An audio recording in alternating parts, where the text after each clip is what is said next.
14వ అధ్యాయము అపోస్తల కార్యములు 14వ అధ్యాయము 15వ వచనము రెండవ భాగము. 14వ అధ్యాయము అపోస్తల కార్యములు 15వ వచనము రెండవ భాగము. మీరు ఈ వ్యర్థమైన వాటిని విడిచిపెట్టి ఆకాశమును, భూమిని, సముద్రమును, వాటిలో ఉండు సమస్తమును సృజించిన జీవము గల దేవుని వైపు తిరగవలనని మీకు సువార్త ప్రకటించుచున్నాము. కళ్ళు మూసుకోండి, చిన్న ప్రార్థన చేద్దాం. దేవుని యొక్క వాక్యం కొరకు, దేవుని సహాయం కొరకు, పరిశుద్ధాత్మ సహాయం కొరకు, దేవుని యొక్క సన్నిధి కొరకు ప్రార్థిద్దాం. నోరు తెరిచి మౌనంగా ఉండకుండా వాక్యం కొరకు ప్రతి ఒక్కరు కూడా ప్రార్థించవలసిందిగా కోరుతూ ఉన్న నాతో కలిసి ప్రార్థించండి. మిక్కిలిగా ప్రేమించిన మా పరలోకపు తండ్రి, రాత్రికాల సమయంలో ఈ దాసునైన నన్ను ఈ గ్రామానికి రావడానికి మీరు చేసినటువంటి సహాయం కొరకు వందనాలు. రాత్రికాల సమయంలో దేవా, నీ పక్షంలో నేను నిలువబడి నీ వాక్యాన్ని అందించిన ఉండగా దేవా, నీ సహాయం నాకు అనుగ్రహించండి, నీ కృపలో భద్రపరచండి. నీ ఆత్మ కార్యాన్ని దేవా, వాక్యాన్ని అందించిన నాకును, వాక్యం వినిచిన ప్రియ బిడ్డలకు దయచేయమని మీరు కనుపరచమని ప్రార్థిస్తూ ఉన్నాను. నీ పరిశుద్ధాత్మ సహాయంను మాకందరికీ దయచేయండి. వినగలిగే చెవులు, గ్రహించు ఆత్మ మాకు అనుగ్రహించండి ప్రభువా. సాతాను సంబంధమైనటువంటి కార్యాలను, శక్తిని, పాపమును ఇక్కడ నుంచి మీరు లయపరచండి. మీరు ఈ యొక్క పెండాల్లో ఉన్నటువంటి ఈ యొక్క స్థానాన్ని మీరు స్వాధీనం చేసుకొని నీ సన్నిధి మా మధ్య ఉంచండి. మీరు నడిపించండి. నీ దయగల శక్తిగల హస్తాలకు దేవ మేమందరము కూడా సమర్పించుకుంటూ మీరే మమ్మల్ని నడిపించమని, బలపరచమని, ఉజ్జీవపరచమని యేసయ్య పరిశుద్ధ నామం అడుగుచున్నాం తండ్రి, ఆమేన్. అపోస్తలుడైన పౌలు చేసినటువంటి పరిచర్య, అపోస్తల కార్యాలు ఈ 14వ అధ్యాయంలో మనం చూస్తూ ఉన్నాం. అపోస్తల కార్యములు చూసినట్లయితే మొదటి అధ్యాయం చూస్తే ఎప్పుడు కూడా వాక్యాన్ని చదివేటప్పుడు, బైబిల్ చదివి ధ్యానిస్తూ ఉన్నప్పుడు ఆ వాక్యము లేదా ఆ యొక్క పత్రిక లేదా ఆ యొక్క గ్రంథము ఎవరికి వ్రాస్తూ ఉన్నారో అనే విషయాన్ని మనము గ్రహించుకోవాలా. అది వాక్యాన్ని చదివే క్రమమైనటువంటి పద్ధతి. కాబట్టి ఇక్కడ చెప్పబడిన రీతిగా అపోస్తల కార్యాలు మొదటి అధ్యాయము మొదటి వచనం చూస్తే ఓ థియోఫిలా అని అక్కడ రాయబడింది. థియోఫిలా అనేటువంటి ఒక భక్తునికి లూకా శిష్యుడు లేదా యేసుక్రీస్తు వారి యొక్క శిష్యుడైన లూకా థియోఫిలా అనేటువంటి ఒక భక్తునికి లేదా సంఘంలో ఒక విశ్వాసికి రాస్తున్నటువంటి పత్రిక ఈ యొక్క అపోస్తల కార్యములు. మొదటి అధ్యాయం మొదటి వచనం చూస్తే ఓ థియోఫిలా, యేసు తాను ఏర్పరచుకున్న అపోస్తలుకును పరిశుద్ధాత్మ ద్వారా ఆజ్ఞాపించిన తరువాత ఆయన పరమునకు చేర్చుకొనబడిన దినం వరకు ఆయన చేయుటకును బోధించుటకును ఆరంభించిన వాటన్నిటిని గురించి నా మొదటి గ్రంథము రచించి తిని అని అక్కడ లూకా థియోఫిలాతో మాట్లాడుతున్నట్లుగా మనం చూస్తూ ఉన్నాం. అపోస్తల కార్యములు అనేటువంటి ఈ యొక్క పత్రికకు ఉన్నటువంటి పేరే మనకు దాని యొక్క అర్థాన్ని చెబుతూ ఉన్నది. అపోస్తులు అంటే దేవుని చేత అభిషేకింపబడిన వారు, లేదా క్రీస్తు చేత పిలువబడిన వారు, లేదా క్రీస్తు చేత మరి దేవుని యొక్క పరిచర్యకు అభిషేకింపబడిన వారు, పిలువబడిన వారు అని అర్థము. కాబట్టి యేసుక్రీస్తు వారి యొక్క శిష్యులుగా ఉన్నటువంటి అపోస్తులు, వారి చేత దేవుడు చేసిన కార్యాలే ఈ అపోస్తుల కార్యములు. కాబట్టి ఈ 14వ అధ్యాయంలో ఇప్పుడు కొన్ని విషయాలు చూద్దాం. తర్వాత మరికొన్ని విషయాలు తెస్సలోనిక పత్రికలో కూడా చూసి ధ్యానిద్దాం. అయితే దేవుడు చేసినటువంటి గొప్ప ఆశ్చర్య కార్యము ఏమై ఉన్నది అనే విషయాన్ని మనం చూసినట్లయితే అపోస్తల కార్యాలు 14వ అధ్యాయము మనం చదివినటువంటి ఆ యొక్క 15వ వచనానికంటే ముందు మొదటి వచనం చూస్తే ఇకోనియా అనేటువంటి ప్రాంతం ఉందంట. ఆ ప్రాంతం పేరు ఇకోనియా అని అక్కడ లేఖనాల్లో రాయబడింది. ఇకోనియా అనేటువంటి పట్టణం చూస్తే అది ఇశ్రాయేల్ దేశంలో ఉన్నది. దానిలో అపోస్తలుడైనటువంటి దేవుని యొక్క శిష్యుల ద్వారా దేవుడు చేసినటువంటి కార్యములను గురించి అక్కడ రాయబడింది. దేవుని యొక్క కార్యాలు ఆ యొక్క ప్రాంతంలో ఏ విధంగా చేయబడ్డాయి, లేదా దేవుడు ఆ యొక్క ప్రాంతాన్ని ఏ విధంగా మరి తన ఉజ్జీవాన్ని తీసుకుని వచ్చాడు అనేటువంటి విషయాన్ని మనం చూసినట్లయితే ఇకోనియాలో జరిగింది ఏమనగా, వారు కూడి యూదుల సమాజ మందిరంలో వారు ప్రవేశించి వారు తేటగా బోధించినందున అని అక్కడ రాయబడింది. మరి దేవుని చేత పిలువబడిన దేవుని యొక్క శిష్యులు వారు చేస్తున్నటువంటి గొప్ప ఆశ్చర్యమైన కార్యము, లేదా వారు నిర్వర్తిస్తున్నటువంటి దేవుని యొక్క ఆజ్ఞకు వారు లోబడి వారు చేసిన మొదటి పని ఏంటంటే, వారు తేటగా సమాజ మందిరంలోకి వారు వెళ్ళి వారు దేవుని యొక్క వాక్యాన్ని బోధించిన మరి అపోస్తులుగా వారు కనబడతా ఉన్నారు. అది ప్రతి సేవకునికి, లేదా దేవుని యొక్క దాసులకు, లేదా అభిషేకింపబడినటువంటి ప్రతి సేవకునికి దేవుడు ఇచ్చినటువంటి ఒక ఆజ్ఞ. ఎప్పుడైతే అభిషేకం మేము పొందుకుంటామో, దేవుని యొక్క దాసులుగా అభిషేకము తీసుకున్న తర్వాత దేవుడు వారిని ఆత్మతో నింపి దేవుడు వారికి ఇచ్చినటువంటి మొట్టమొదటి ఆజ్ఞ ఏంటంటే, మీరు సర్వ సృష్టికి వెళ్ళి మీరు సువార్తను ప్రకటించుడి అనేటువంటి ఆజ్ఞను మనము అది ప్రథమమైనటువంటి ఒక ఆజ్ఞగా మనము తెలుసుకోవాలి. మరి ఇకోనియాలో వారు చేసినటువంటి పని ఏంటంటే, వారు సమాజ మందిరంలో వారు ప్రవేశించి మరి తేటగా దేవుని యొక్క వాక్యాన్ని వారు బోధించినందున అనేకులు ఎవరంటే యూదులు, తర్వాత గ్రీసు దేశస్థులు వారు విశ్వసించిరి అని అక్కడ రాయబడింది. అంటే దేవుడు చేస్తున్నటువంటి లేదా ఆయన జరిగిస్తున్నటువంటి కార్యమునకు, లేదా ఆ యొక్క పరిచర్య దేవుడు జరిగిస్తున్నటువంటి ఆ యొక్క పరిచర్యకు ప్రతిఫలాన్ని అక్కడ పొందుకుంటున్నట్లుగా, లేదా వారు ఫలిస్తున్నట్లుగా అక్కడ లేఖనాల్లో కనబడతా ఉన్నది.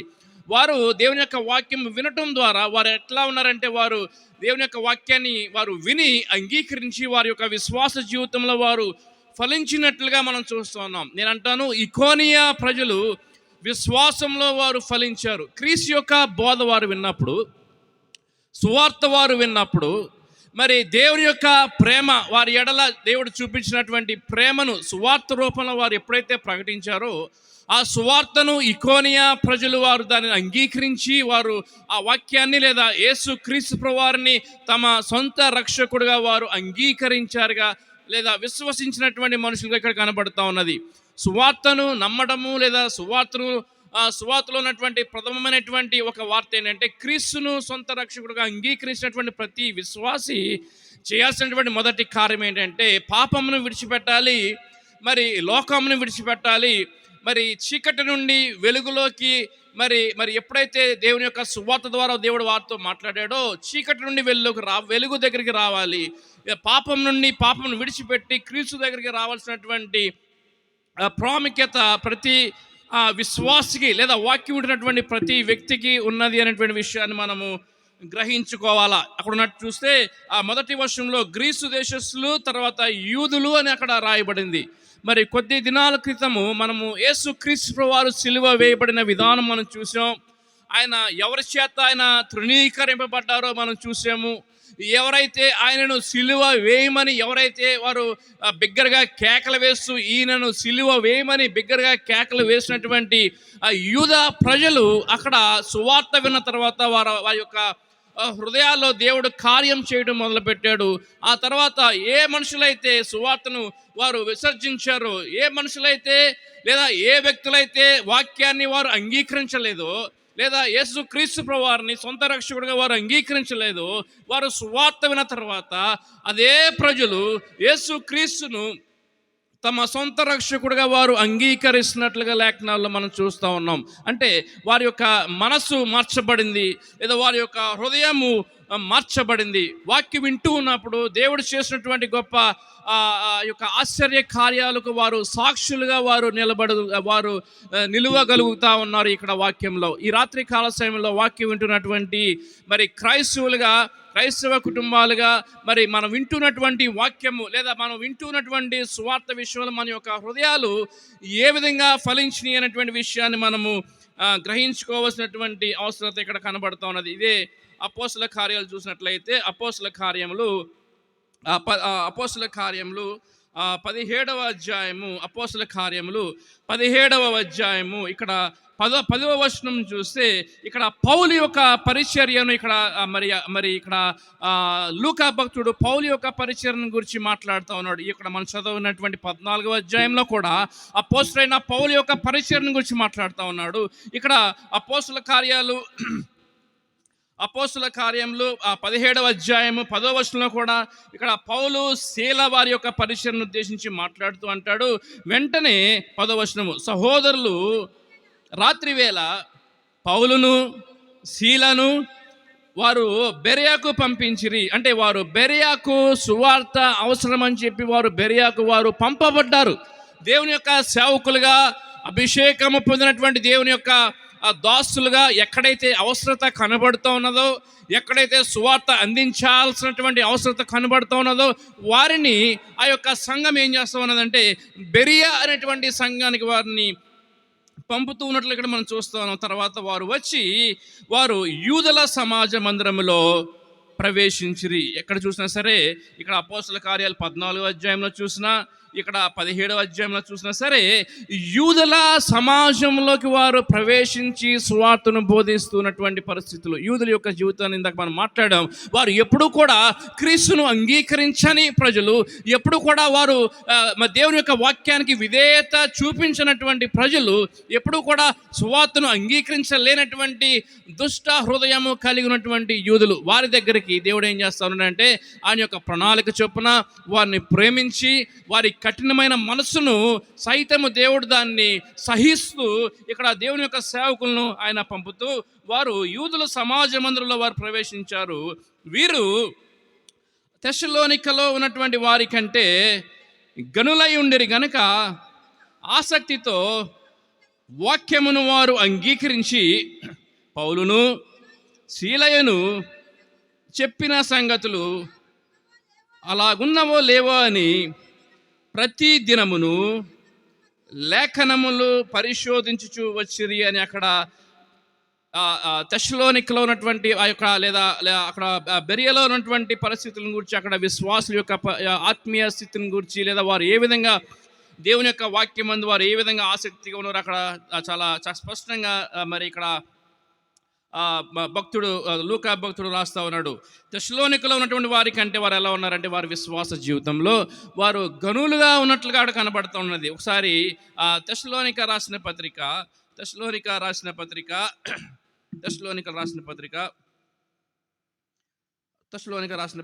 మొదటి అధ్యాయము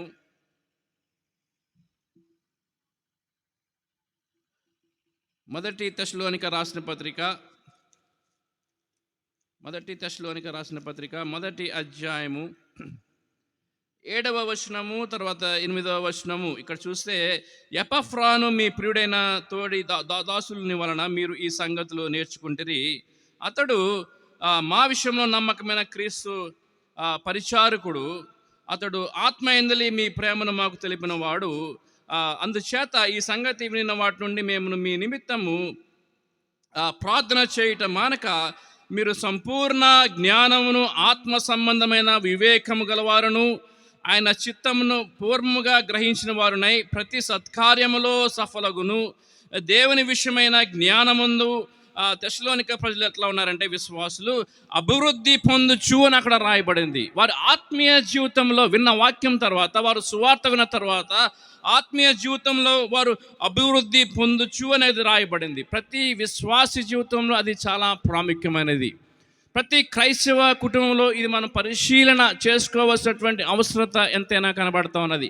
మనము చిన్న పిల్లల స్వభావం వంటి వారిగా మనం ఉండకూడదు, కానీ ఆ వాక్యం విషయంలో లేదా విశ్వాస జీవితంలో మనం అంతకంతకు అభివృద్ధి చెందాల్సినటువంటి అవసరత కనబడుతూ ఉన్నది. ఇక్కడ చూస్తే అన్ని విషయములలో ప్రభువును సంతోషపెట్టినట్లు ఆయనకు తగినట్టుగా నడుచుకోవాలనియు ఆనందంతో కూడిన పూర్ణమైన ఓర్పును దీర్ఘశాంతమును కనపరిచినట్లు ఆయన మహిమను శక్తిని బట్టి సంపూర్ణ బలముతో బలపరచబడవలనియు తేజోవాసుడైన పరిశుద్ధుల స్వాస్థ్యంలో పాలువారమగుటకు మనలను పాత్రులుగా చేసిన తండ్రికి మీరు కృతజ్ఞతాస్తుతులు చెల్లింపవలసిన దేవునికి బతిమాలుకొనుచున్నాము అని అక్కడ మరి అపోస్తలుడైన పౌలు మాట్లాడుతున్నట్లు ఇక్కడ మనం చూస్తూ ఉన్నాం. ఇక్కడ చూస్తే 1 తెస్సలోనిక రాసిన పత్రిక, ఇప్పుడు నేను కొలసీ పత్రిక నేను చదివాను, నేను తెస్సలోనిక రాసిన మొదటి పత్రిక మొదటి అధ్యాయము తెస్సలోనిక రాసిన పత్రిక మొదటి అధ్యాయము 6వ వచనంలో పౌలు అంటాడు, తెస్సలోనిక విశ్వాసుల యొక్క విశ్వాసాన్ని గురించి మాట్లాడుతూ అంటాడు, పరిశుద్ధాత్మ వలన కలుగు ఆనందంతో గొప్ప ఉపద్రవమందు మీరు వాక్యమును మీరు అంగీకరించి అని అక్కడ రాయబడింది. అక్కడ మరి కొలస్సీ సంఘానికైతే వారు అంతకంతకు వారు అభివృద్ధి చెంది విశ్వాస జీవితంలో. ఇక్కడ తెస్సలోనిక సంఘం యొక్క పరిస్థితి ఎట్లా ఉందంటే, వారు వాక్యమును అంగీకరించి మమ్మును ప్రభువును పోలి నడుచుకుని వారైతిరి అని అక్కడ అంటాడు 7వ వచనంలో. కాబట్టి మాసిదోనియాలోను అక్కయాలోను ఉన్నటువంటి విశ్వాసులందరికీ మీరు మాదిరైతిరి అని అక్కడ రాయబడింది. ఆ విధంగా మన కుటుంబాలు, మన సంఘాలు ఉండాల్సినటువంటి అవసరత, ప్రాముఖ్యత ఎంతైనా కనబడుతున్నది. మన యొక్క విశ్వాస జీవితము, మన యొక్క భక్తి జీవితము, మన యొక్క క్రైస్తవ జీవితము, మన యొక్క పరిశుద్ధత, మన యొక్క విశ్వాస జీవితం ఎట్లా ఉండాలంటే ఇతరులకు మాదిరిగా ఉండాల్సినటువంటి అవసరత కనబడతా ఉన్నది. తెస్సలోనిక సంఘాన్ని చూస్తే వారు మాసిదోనియా సంఘానికి, తర్వాత అక్కయ అనేటువంటి సంఘానికి, అందులో ఉన్నటువంటి విశ్వాసులందరికీ వారు ఎలా ఉన్నారంటే వారు ఒక మాదిరిగా ఉన్నట్లుగా కనబడతా ఉన్నారు. పరిశుద్ధతలో, లేదా దేవుని యొక్క నీతిలో, తర్వాత దేవుని యొక్క వాక్యములో, లేదా దేవుని యొక్క మరి ప్రార్థనలో, లేదా సహవాసంలో వారు ఎట్లా ఉన్నారంటే వారు మాదిరిగా కనబడతా ఉన్నారు. దేవుని అంటి పెట్టుకున్నటువంటి, లేదా దేవునితో నడుస్తూ ఉన్నటువంటి, లేదా దేవునితో సహవాసం చేస్తున్నటువంటి విశ్వాసులుగా ఇతర విశ్వాసులకి, ఇతర సంఘాలకి వారు ఎట్లా ఉన్నారంటే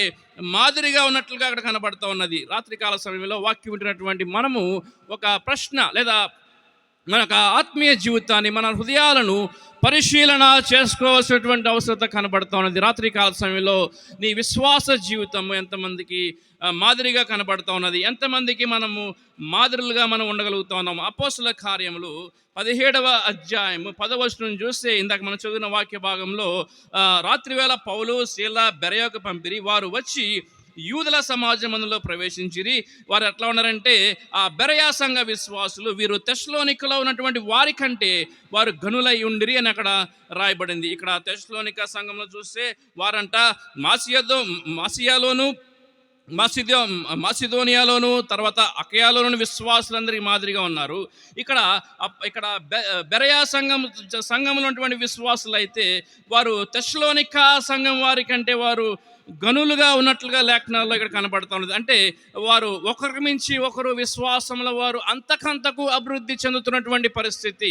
వారు విశ్వాసములో, లేదా ప్రార్థనలో, లేదా దేవునితో సహవాసం చేయటంలో వారు అంతకంతకు అభివృద్ధి చెంది, లేదా వారు ముందుకు నడిచే విశ్వాసులుగా కనబడుతూ ఉన్నారు. వారు పడిపోయే విశ్వాసులుగా లేరు, కానీ విశ్వాసంలో పడిపోయే విశ్వాసులుగా లేరు, లేదా ప్రార్థనలో వారు బలహీనులుగా ఉండేవారుగా వారు లేరు, లేదా దేవునితో సహవాసం చేయటంలో వారు వెనుకడుగు వేసే మనుషులుగా లేరు, కానీ వారు అంతకంతకు వారు ముందుకు నడిచే విశ్వాసులుగా కనబడతా ఉన్నారు. తెస్సలోనిక రాసిన 2వ పత్రిక, మరి తెస్సలోనిక రాసిన 2వ పత్రిక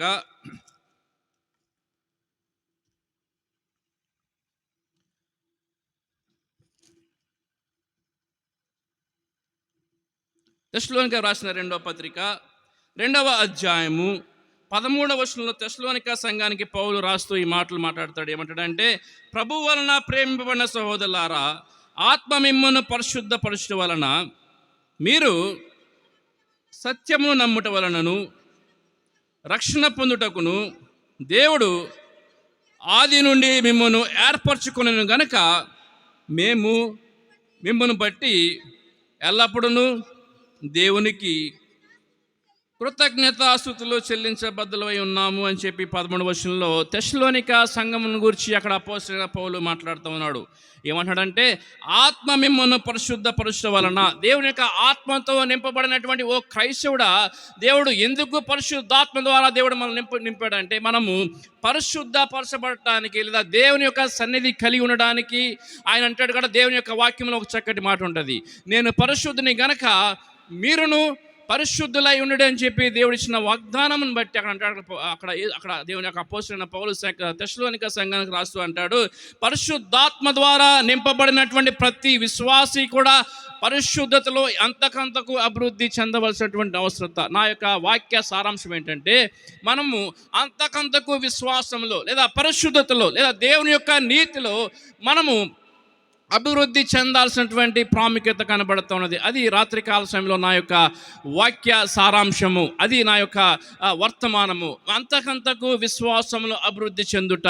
ఒక సంఘము మరి ఒక సంఘము కంటే మరి వారితో పోటీ పడుచు వారు విశ్వాసంలో అభివృద్ధి పొందుట, లేదా పరిశుద్ధతలో వారు అభివృద్ధి పొందుట, లేదా దేవుని యొక్క నీతిలో వారు అభివృద్ధి చెందుట. ఈ యొక్క సంఘాలు చూస్తే వారు సువార్త వారు అంగీకరించిన తర్వాత, వారు రక్షణ పొందిన తర్వాత, వారు అంతకంతకు వారు ఆత్మీయ అభివృద్ధి వారు కలిగి ఉంటున్నట్లుగా లేఖనాల్లో కనబడుతున్నది. తెస్సలోనికీయులకు రాసిన 2వ పత్రిక అదే 2వ అధ్యాయం మనం చదవబడిన వాక్యం చూస్తే, మీరు నిత్యము నమ్ముట వలనను రక్షణ పొందుటకును దేవుడు ఆది నుండి మిమ్మల్ని ఏర్పరచుకొనేను అని అక్కడ రాయబడింది. దేవుడు ఎందుకు పిలిచాడు, దేవుడు ఎందుకు ఏర్పరచుకున్నాడు? పిలువబడిన వారు అనేకులు, ఏర్పరచబడిన వారు బహు కొందరే అని చెప్పి దేవుడు మాట్లాడుతూ ఉంటాడు అని యొక్క వాక్యంలో. దేవుడు ఎందుకు ఏర్పరచుకున్నాడు అంటే, విశ్వాసిని ఆయన రక్షించుటకును ఆ మారు మనసు పొందటానికి, రక్షణకు ఎందుకు దేవుడు ఏర్పరచుకున్నాడు అంటే, మనము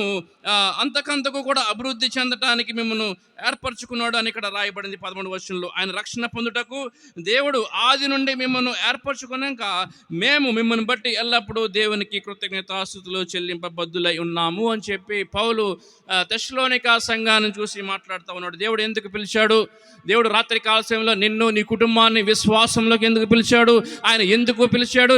ఏ ఉద్దేశంతో పిలిచాడు? లేదా ఏ ఉద్దేశంతో దేవుడు నీ కుటుంబాన్ని, నీ విశ్వాస జీవితాన్ని దేవుడు ఎందుకు ఏర్పరచుకున్నాడు అనే విషయాన్ని మనం గ్రహించినట్లయితే మనము రక్షణలో అంతకంతకు కూడా మనం అభివృద్ధి చెందటానికి, విశ్వాసంలో అభివృద్ధి చెందటానికి దేవుడు మనల్ని పిలిచి ఉన్నాడు అనేటువంటి విషయాన్ని మనము గ్రహించుకోవాలి. దేవుని యొక్క వాక్యంలో ఒక చక్కని మాట ఉంటుంది, ఏంటంటే విశ్వాసము లేకుండా దేవునికి ఇష్టలుగా ఉండుట అసాధ్యము అని రాయబడింది. ఈ రాత్రి కాలశంలో విశ్వాసంలో నువ్వు ఏ విధంగా అభివృద్ధి చెందావు, నువ్వు రక్షణ పొంది, నువ్వు మారు మనసు పొంది ఎన్ని దినాలు అవుతోంది, లేదా ఎన్ని సంవత్సరాలు గతిస్తూ ఉన్నాయి, నీ యొక్క విశ్వాస అభివృద్ధి, నీ యొక్క రక్షణ అభివృద్ధి, దేవుని యొక్క నీతిలో ఎంతవరకు అభివృద్ధి చెందేవనేటువంటి విషయాన్ని గ్రహించుకోవాల్సినటువంటి అవసరత కనబడుతున్నది. ఇక్కడ అదే ఆ తర్వాత వచనం 14వ వచనము 2వ తెస్సలోనికీయులకు రాసిన పత్రిక 2వ అధ్యాయము 14వ వచనంలో అంటాడు, మీరు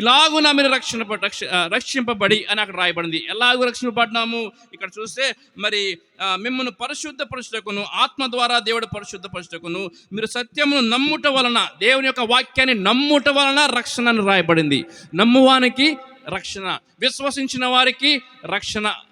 ఆ రాత్రి కాల సమయంలో రక్షణ, మారు మనసు మనం ఎట్లా పొందుకోవాలంటే నమ్ముట వలన. ఎవరైతే మనం నమ్ముతామో, ఎవరైతే యేసే దేవుడని, ఆయన రక్షకుడని ఎవరైతే నమ్ముతారో, ఆయన ఈ లోకానికి వచ్చాడని, మన కొరకు సిలువలో ఆయన చనిపోయి తన రక్తాన్ని చిందించి, ఆయన చనిపోయి 3వ దినంలో తిరిగి లేచి ఆయన మరలా రానే ఉన్నాడనేటువంటి విషయాన్ని ఎవరైతే నమ్మి విశ్వసించి ఆయన కొరకు నిరీక్షణతో ఆయన వైపు ఎవరైతే చూస్తారో వారిని దేవుడు పిలిచి తన యొక్క నిత్య రాజ్యమునకు ఏర్పరచుకున్నట్లుగా లేఖనాల్లో మనం చూస్తూ ఉన్నాం. ఇక 14వ వచనం చూస్తే, మీరు ఇలాగూ రక్షించబడి మన ప్రభువైన యేసుక్రీస్తు యొక్క మహిమను పొందవలెను అని అక్కడ రాయబడింది. ఎందుకు పిలిచాడంటే దేవుడు, లేదా దేవుడు ఎందుకు ఏర్పరచుకున్నాడు? ఆయన పిలిచాడు, ఆయన రక్షించుకున్నాడు. తర్వాత 14వ వచనం చూస్తే, మనం రక్షించబడి మన ప్రభువైన యేసుక్రీస్తు యొక్క మహిమను మనము పొందవలనని, దేవుని యొక్క మహిమను మనం పొందుకోవటానికి, ఆయన యొక్క మహిమను మనము ధరించుకోవటానికి, ఆయన వలె జీవించడానికి దేవుడు మనం పిలిచి ఉన్నాడు. ఆయన అంటాడు అక్కడ,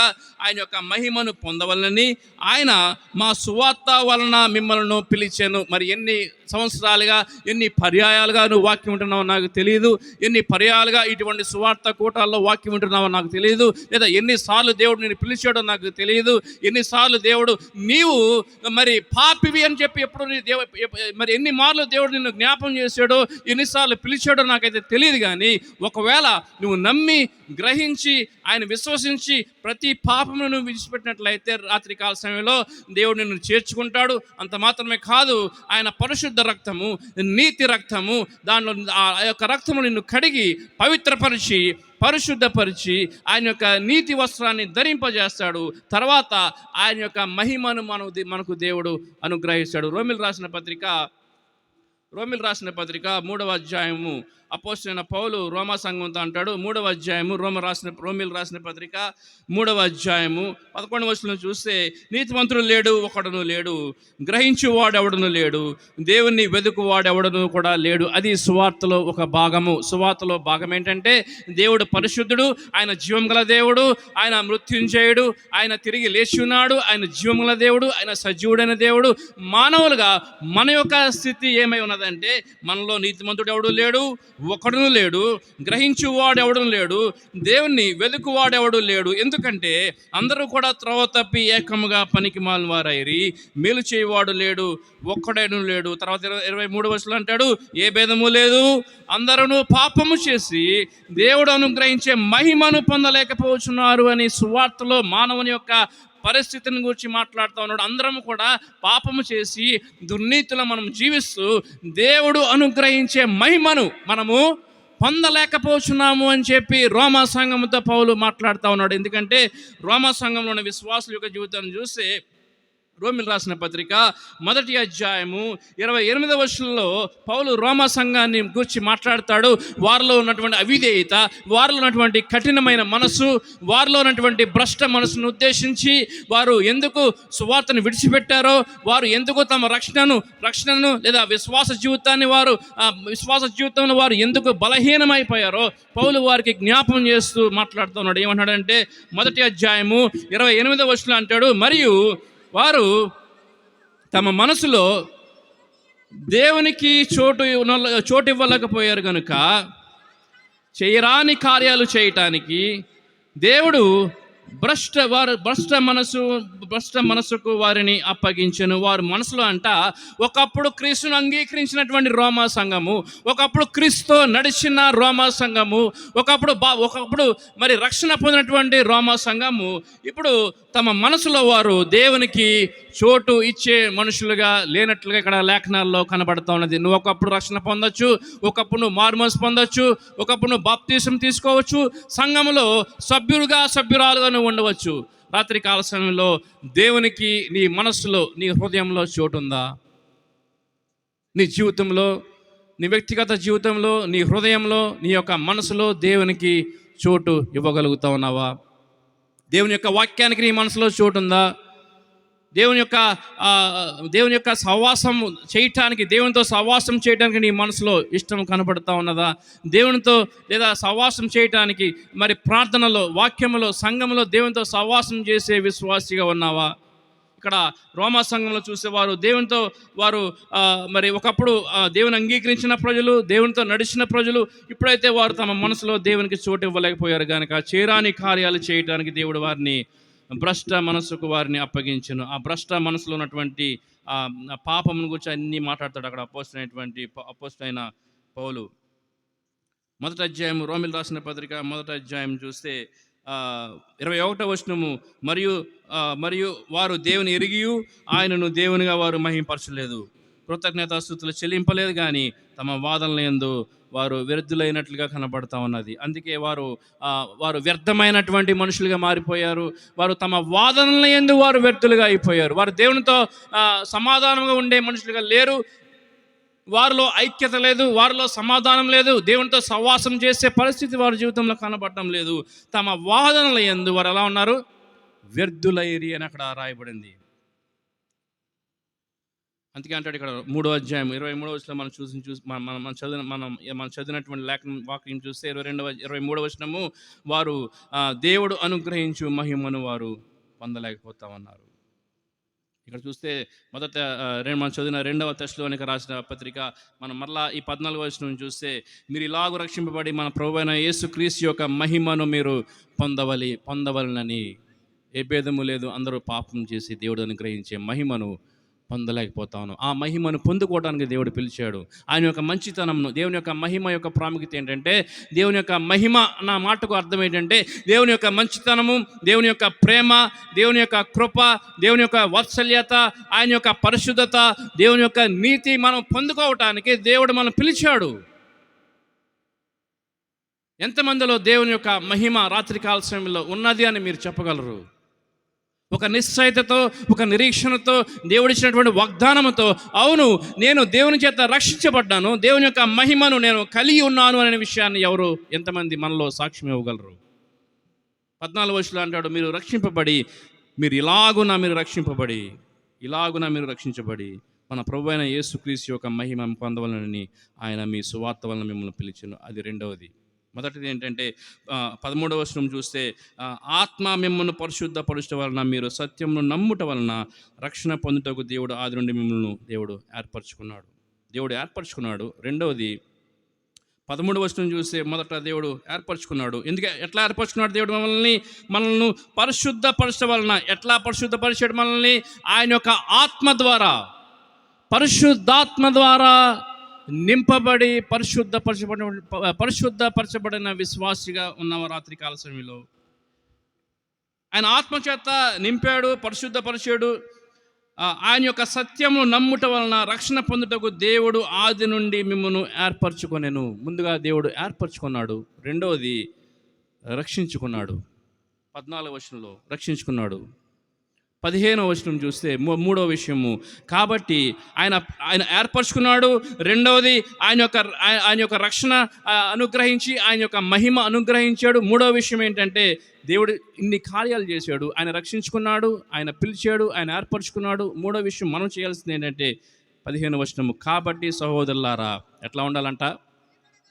నిలకడగా ఉండి, విశ్వాసములో నిలకడ జీవితము, భక్తిలో నిలకడ జీవితము, ప్రార్థనలో నిలకడ కలిగి ఉండుట, స్థిరత్వము కలిగి ఉండుట, ఆత్మలో లేదా విశ్వాసంలో స్థిరులై ఉండుట, పరిశుద్ధతలో, విశ్వాసములో, సంఘములో స్థిరత్వం అనేది చాలా ప్రాముఖ్యము. కాబట్టి సహోదరులారా నిలకడగా ఉండి మా నోటి మాట వలనైనను మా పత్రిక వలనైనను మీకు బోధింపబడిన విధులను మీరు చేపట్టుడి అని పౌలు ఉత్తరం ద్వారా మాట్లాడుతూ తెస్సలోనిక సంఘానికి అంటాడు, మీరు విశ్వాసంలో మీరు స్థిరంగా ఉండండి. కూటాలు దేనికి, ఏ ఉద్దేశంతో కూటాలు ఏర్పాటు చేయబడతాయంటే, విశ్వాసంలో మనం ఎట్లా ఉన్నాం, ఆత్మీయ జీవితంలో ఎట్లా ఉన్నాం, దేవునితో సహవాసం చేయటంలో ఎట్లా ఉన్నాం.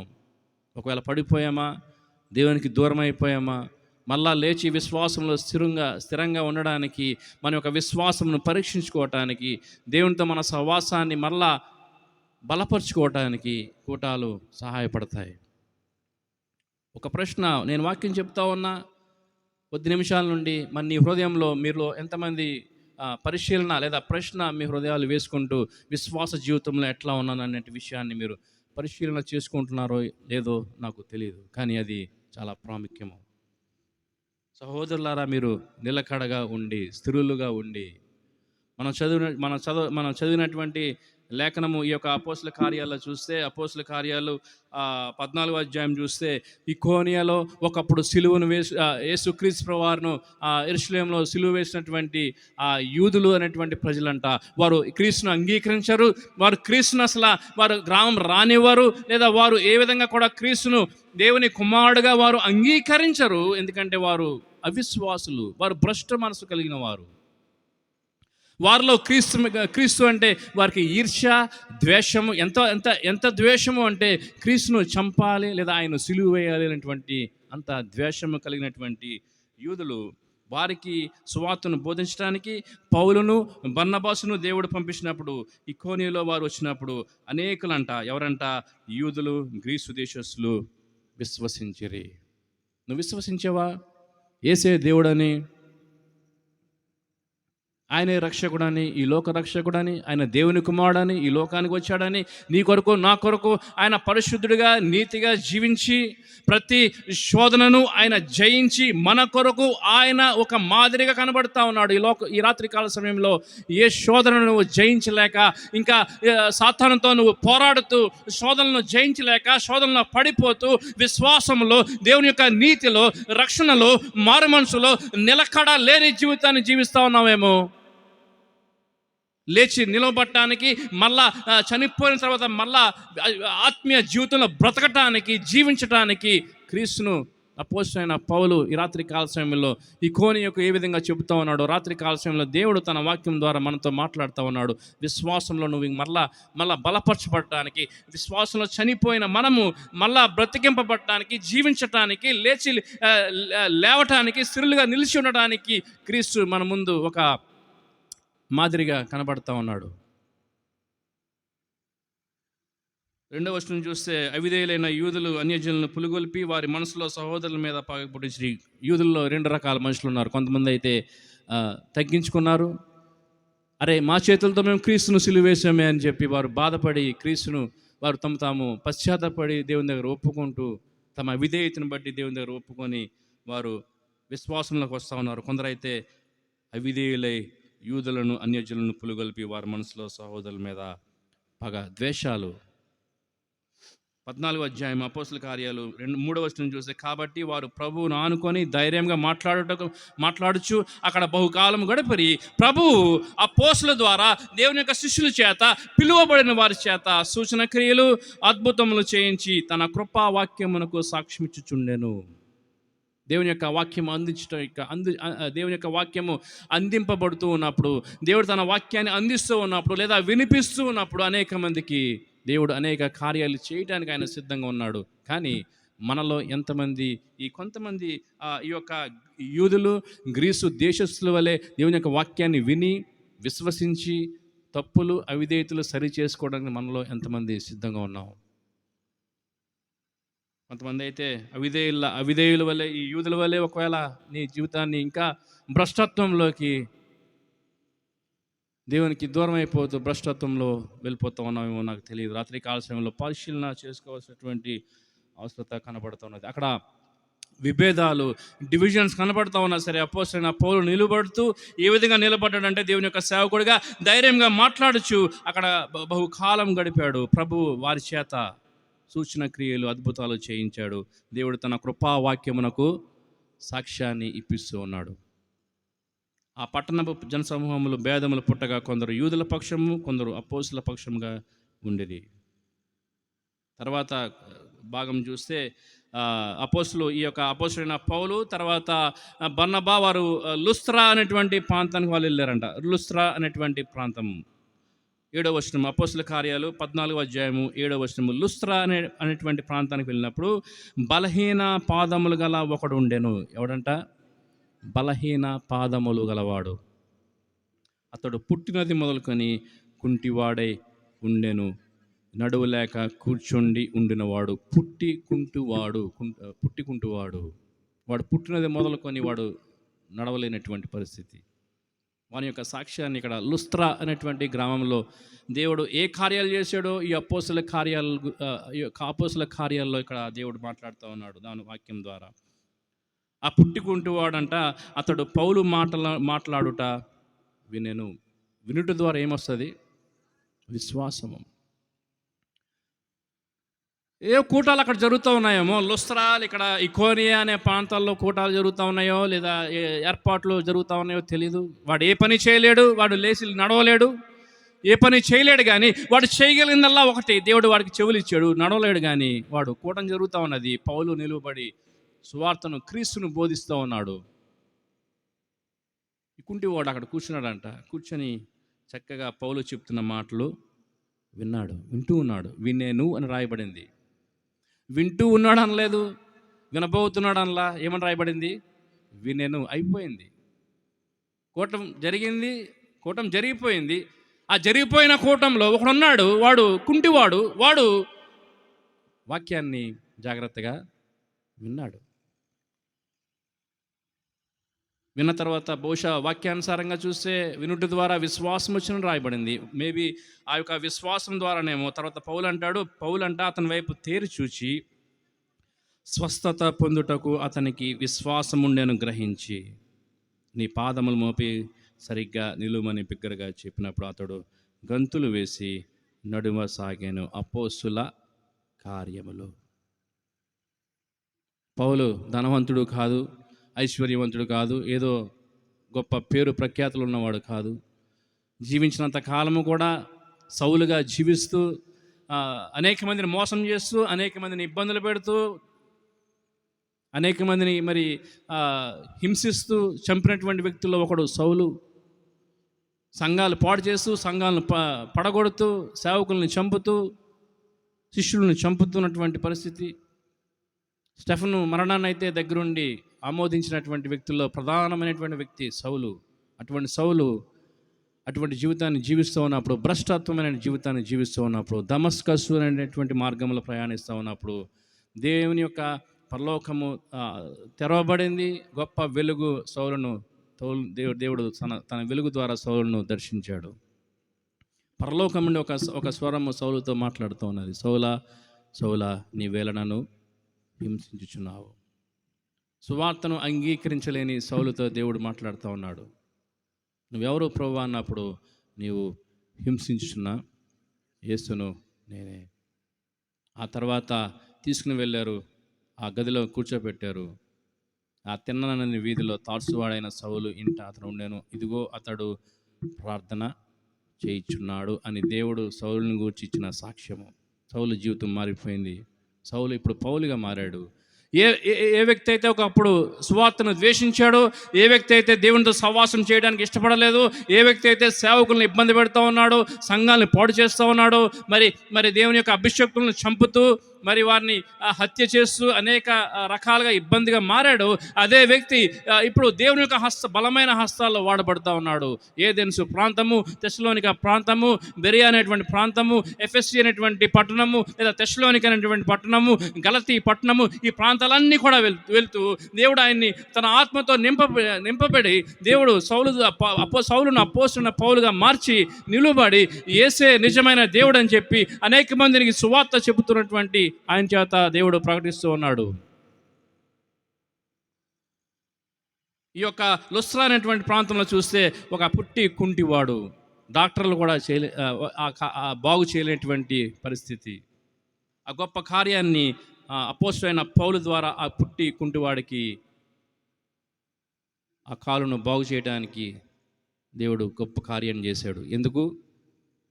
ఒకటే ఒక కారణము, అతడు పౌలు మాట్లాడుట విన్నాను. ఆసక్తిగా విన్నాడు. పౌలు మాట్లాడుట వినేను అని రాయబడింది.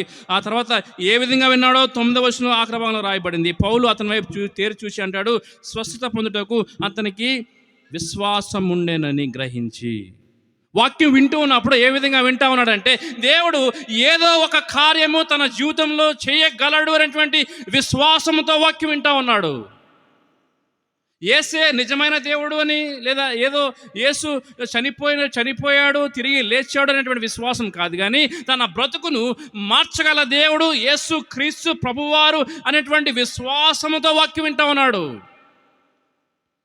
ఆ విశ్వాసంతో అట్టి విశ్వాసంతో వాక్యం వింటున్నటువంటి ఆ కుంటివాడి వైపు పౌలు చూసి అంటాడు, నీవు నీ పాదములు మోపి నువ్వు సరిగ్గా నిలువమని బిగ్గరగా చెప్పినప్పుడు అతడు నడిచాడని రాయలేదు, ఏదో అక్కడ నుంచి కదిలేడని రాయలేదు. అక్కడ ఏం రాయబడిందంటే, అతడు గంతులు వేసి నడువసాగాను.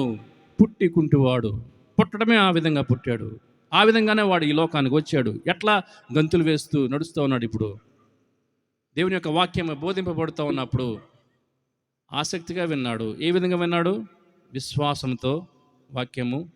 ఈ రాత్రి కాల సమయంలో నీ అవసరత ఏంటో నాకు తెలియదు. నీ వ్యక్తిగత జీవితంలో, నీ కుటుంబంలో, నీ యొక్క వివాహ జీవితంలో, నీ బిడ్డల జీవితంలో నీ యొక్క ఆసక్తి లేదా నీ యొక్క విశ్వాసం ఏమై ఉన్నదో నాకు తెలియదు, కానీ యేసే నిజ దేవుడని నమ్ము. అంత మాత్రమే కాదు, అని లోకానికి వచ్చి మన యొక్క పాపముల నిమిత్తమైన చనిపోయి తిరిగి లేచాడని విశ్వాసం ఉంచు. తర్వాత దేవుని యందు విశ్వాసం ఉంచి నీ యొక్క అవసరత కొరకు దేవునితో మాట్లాడు. దేవుని అడుగు, దేవా నా జీవితంలో ఈ కార్యం చేయి. విశ్వాసంతో అడుగు, విశ్వాసంతో దేవుడు నీ జీవితంలో కార్యము చేస్తాడు. అక్కడ ఉన్నటువంటి జనసమూహం అంట పౌలు చేసిన దాన్ని చూసి వారు ఏదేదో చేస్తూ ఉన్నారు. వారిని వాళ్ళ దగ్గరికి వచ్చి బిగ్గర కేకలు వేసి పౌలు బర్నబాలకు ఏవో పేర్లు పెడుతూ వారు దేవతలుగా కొలుస్తూ ఉన్నారు. ఆ తర్వాత 14వ వచనం చూస్తే, అపోస్తలుడైన బర్నబా పౌలు ఈ సంగతులు విన్నారు. తమ వస్త్రాలు చించుకొని వారు అంటారు, అయ్యలారా మీరు ఎందుకు ఇలాగ చేయుచున్నారు? మేము కూడా మీ స్వభావం వంటి స్వభావము గలవారమే. తాము తగ్గించుకొని అంటున్నారు, మేము కూడా మీ వంటి మనుషులు వంటిమే అంటారు. తర్వాత మీరు ఈ వ్యర్థమైన వాటిని విడిచిపెట్టి ఆకాశమును, భూమిని, సముద్రమును, వాటిలో ఉండు సమస్తమును సృజించిన జీవం గల దేవుని వైపు తిరగవలనని. అది వారి ప్రయాసకు ఉన్నటువంటి అర్థము. అది వారి యొక్క పరిచర్య వెనుకున్నటువంటి వారి ఉద్దేశము. ఈ రాత్రి కాల సమయంలో నేను వచ్చి సువార్త బోధించినా, నేను వచ్చి వాక్యం చెప్పినా, లేదా వేరే ఒక దేవుని యొక్క సేవకులు నిలువబడి దేవుని యొక్క వాక్యం చెప్పినా సరే, మేమంతా ఒకే ఉద్దేశంతో దేవుడు మమ్మల్ని నిలువబెట్టి అభిషేకించి దేవుడు తన వాక్యాన్ని అందిస్తున్నాడు. ఏంటంటే జీవం గల దేవుని వైపు మనము తిరగాలి. జీవం గల దేవుని వైపు తిరగడం అంటే లోకం నుండి దేవుని వైపు, పాపం నుండి దేవుని వైపు, మరణము నుండి జీవములోకి, పాపం నుండి పరిశుద్ధతలోకి, దుర్నీతి నుండి నీతిలోకి, చీకటి నుండి వెలుగులోకి. నువ్వెక్కడున్నావు? ఇప్పుడు చీకట్లో ఉన్నావా? ఆత్మీయ జీవితంలో ఎట్లా ఉన్నావు? సజీవుడిగా ఉన్నావా? లేదా ఈ కుంటివాడు వలె విశ్వాస జీవితంలో కూడా, ఆత్మీయ జీవితంలో కూడా ఇంకా బలహీనమైన స్థితిలో ఉన్నావా? ఎందుకు? ఏది పాడు చేస్తుంది నీ విశ్వాస జీవితాన్ని, నీ ఆత్మీయ జీవితాన్ని, నీ పరిశుద్ధ జీవితాన్ని, నీ కుటుంబంలో ఉన్నటువంటి సమాధానమును, నీ బిడ్డల యొక్క జీవితాన్ని ఏది పాడు చేసింది? లోకమా? రాత్రికాల సమయంలో నీ సహవాసాన్ని, లోకంతో ఉన్నటువంటి సహవాసాన్ని తీసివేసి దేవుని దగ్గర రా. లోకంతో స్నేహము, దేవునితో వైరము. దేవుని దగ్గరికి వచ్చినట్లయితే దేవుడు నీ జీవితంలో ఆయన గొప్ప ఆశ్చర్య కార్యాలు చేయటానికి ఆయన సిద్ధంగా ఉన్నాడు. ఇక్కడ చూస్తే అపోస్తల కార్యాలు రాత్రంతా సరిపోదు, మనం మాట్లాడుకుంటే ఎన్నో దినాలు పడుతుంది.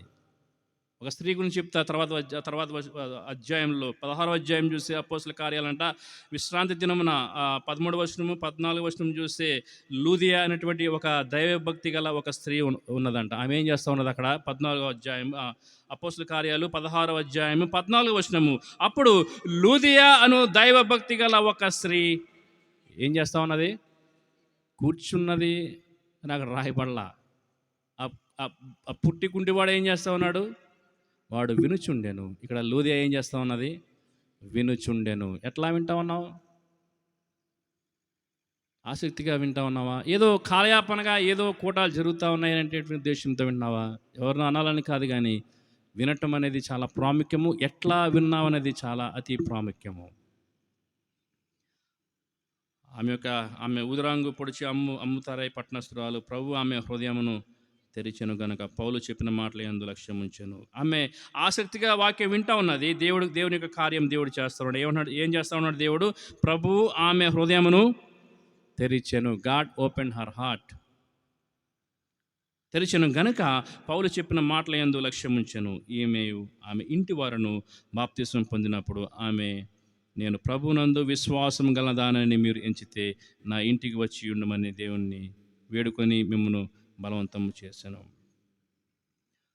లూదియా యొక్క జీవితాన్ని చూస్తే ఆమె దేవుని యొక్క వాక్యమందు ఆసక్తి గల స్త్రీగా కనబడుతూ ఉన్నది. విశ్వాసమందు చాలా బలమైనటువంటి స్త్రీగా కనబడుతూ ఉన్నది. ఆసక్తిగా ఎప్పుడైతే లూదియా వాక్యం వింటున్నదో ఆమె యొక్క విశ్వాసమును బట్టి, ఆమె యొక్క ఆసక్తిని బట్టి దేవుడు ఏం చేశాడంటే ఆమె యొక్క దైవభక్తిని బట్టి దేవుడు ఆమె యొక్క హృదయాన్ని దేవుడు తెరిచాడు. ఆ వాక్యాన్ని అంగీకరించింది, విశ్వాసంలో బలపడింది. అంత మాత్రమే కాదు, దేవుని యొక్క సేవకులను అంటే అపోస్తలుడైన పౌలును, ఆ తర్వాత ఆయనతో పాటు ఉన్నటువంటి శిష్యులను మా ఇంటికి రండి అని చెప్పి బలవంతం చేసింది. ఇంటికి తీసుకువెళ్ళింది. తన ఇంటి వారిని కూడా ఏం చేసింది? మార్చుకుంది. తన విశ్వాసము తాను మార్పు పొందడం మాత్రమే, తన విశ్వాసం ద్వారా లూదియా మార్పు పొందడం మాత్రమే కాదు, కానీ లూదియా ఆ విశ్వాసమును బట్టి, తనకున్న విశ్వాసమును బట్టి ఏం చేసింది? తన ఇంటి వారిని కూడా మార్చుకుంది. రాత్రి కాల సమయంలో నువ్వు మారావు, నువ్వు దేవుని బిడ్డగా ఉన్నావు, మంచిది. నేను దేవుని యొక్క సేవకునిగా సంతోషిస్తా ఉన్నా, మంచిది, చాలా సంతోషం. నువ్వు మారావు, దేవుని నీ యొక్క జీవితాన్ని మార్చాడు, నీ హృదయాన్ని తెరిచాడు, మంచిది. నీ విశ్వాసమును బట్టి, నీ ప్రార్థనను బట్టి నీ ఇంటి వారిని, నీ బిడ్డలను, నీ కుటుంబమును నువ్వు మార్చుకున్నావా?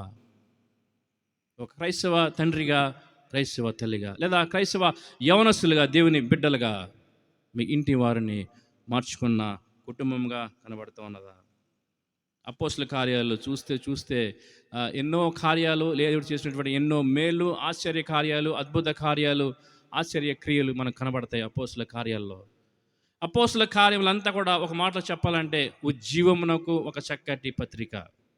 ఉజ్జీవము కోల్పోయిన విశ్వాసికి మళ్ళా ఉజ్జీవం రావటానికి అపోస్తల కార్యాలు చదివినప్పుడు దేవుడు చేసినటువంటి మేళ్లను జ్ఞాపం చేసుకొని, దేవా మేము కూడా నేను విశ్వాసం ఉంచాం ప్రభా, లేదా మేము కూడా మరి పాపంలో పడిపోయి నీకు దూరం అయిపోయి నీ కొరకు నీ కార్యాల కొరకు చూస్తూ ఉన్నాం ప్రభా, నీ విశ్వాసంతో దేవుని దగ్గరికి వచ్చినప్పుడు దేవుడు కార్యాన్ని చేస్తాడు.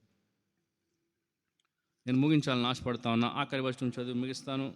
తెస్సలోనిక రాసిన పత్రిక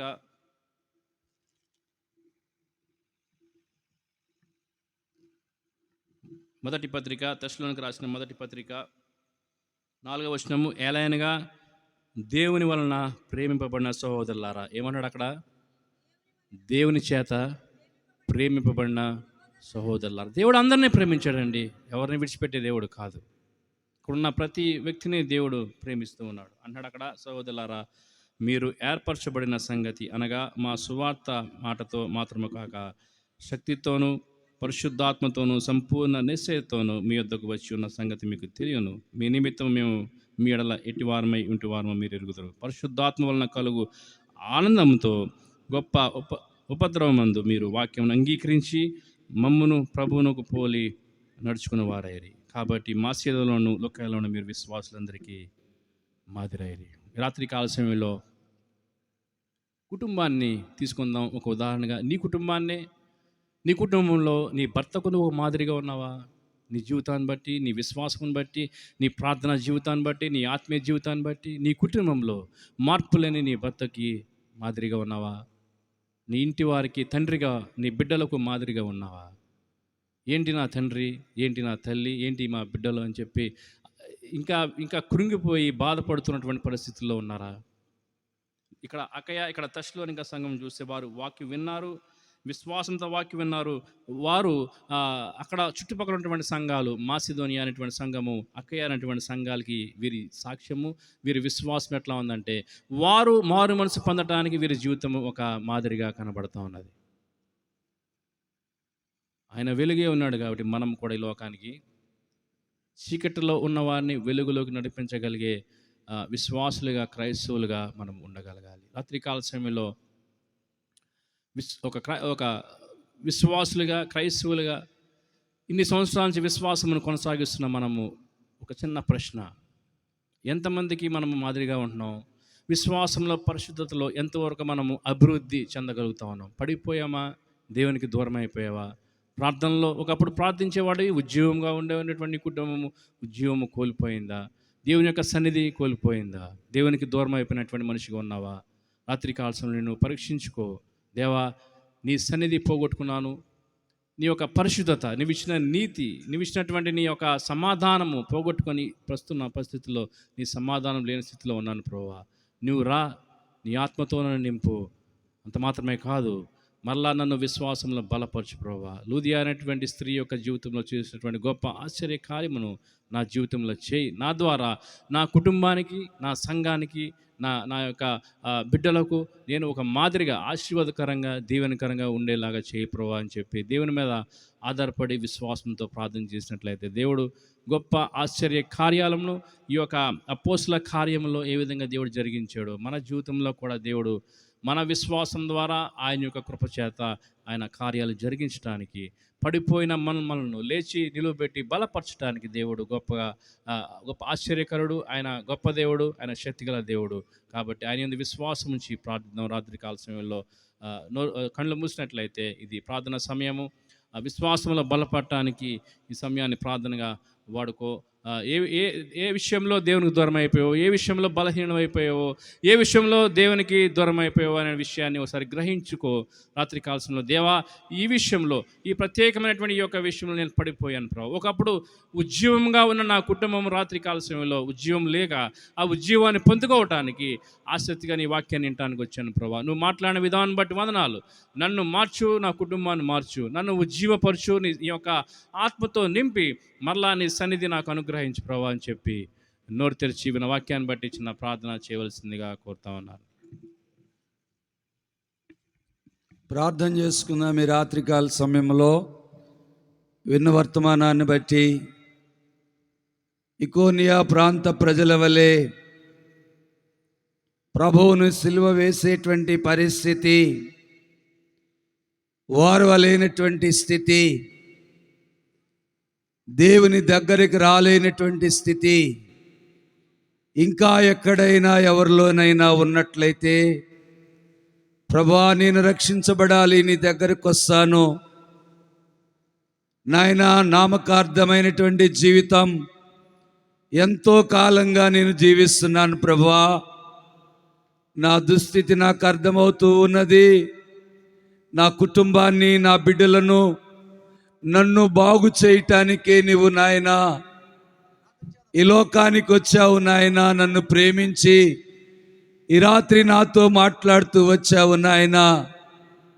యూదుడిగా పిలువబడుతున్నటువంటి, క్రైస్తవుడిగా పిలువబడుతున్నటువంటి పరిస్థితి నాలో ఉన్నప్పటికీ నాలో మంచి కనపడట్లేదు నాయనా అని న్యాయంగా ఓ చిన్న ప్రార్థన చేసుకోగలుగుతావా? ఈ రాత్రి దేవుడు తన దాసుని ద్వారా నీతో, నాతో, మనతో మాట్లాడుతూ వచ్చారు.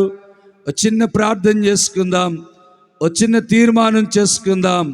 నామకార్థ జీవితం నాలో ఉండనివద్దు ప్రభువా, పరిపూర్ణమైన హృదయ గ్రహింపు కలిగిన వ్యక్తిగా నన్ను చేయండి అని చిన్న ప్రార్థన చేసుకుందాం. ఈ రాత్రికాల సమయంలో జయశీలుడు గారు మనల్ని ప్రార్థనలో నడిపిస్తారు. ప్రార్థన చేసుకుందాం.